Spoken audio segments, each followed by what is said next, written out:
Nouveauté ce matin pour les Gilets jaunes en Béarn, l'occupation de l'agence bancaire HSBC, une cible pour les manifestants répartis en petits groupes sur toute l'agglomération paloise. Cette banque d'affaires anglaise est un symbole. On n'a pas réagi quand les mesures d'austérité ont été mises en place au niveau du Portugal, de la Grèce, de l'Italie et de l'Espagne. Et aujourd'hui, nous sommes directement touchés par ces... Mais le peuple français a une histoire particulière et il a une mission particulière. Ce n'est pas pour rien si aujourd'hui, le monde entier commence à prendre le gilet jaune. Il y a une véritable évolution qui est en marche.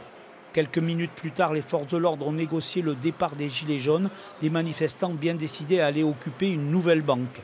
Autre point de blocage sur Pau, le centre Leclerc. Là, plusieurs groupes filtrent la circulation, d'autres bloquent les entrées commerciales. Une situation qui entraîne la fermeture du magasin dans la matinée, sous le regard des forces de l'ordre présentes sur place. C'est surtout le week-end que le chiffre est important, il peut même doubler, donc je pense quand même qu'il y aura des conséquences et qu'il y aura de la perte. Après, c'est pour les faire réagir, ce sont des grands patrons, donc on espère qu'ils iront parler à l'État pour les faire bouger et pour leur dire qu'on est là aussi. Outre ces opérations ciblées, les Gilets jaunes sont toujours présents sur les péages d'autoroute. À Pau, ils sont une trentaine pour un péage gratuit. Là aussi, les revendications sont diverses. Les gens viennent chacun avec leurs propres problèmes. Moi, je suis retraité. Qu'est-ce que j'ai vu? L'augmentation de la CSG. C'est pas nouveau.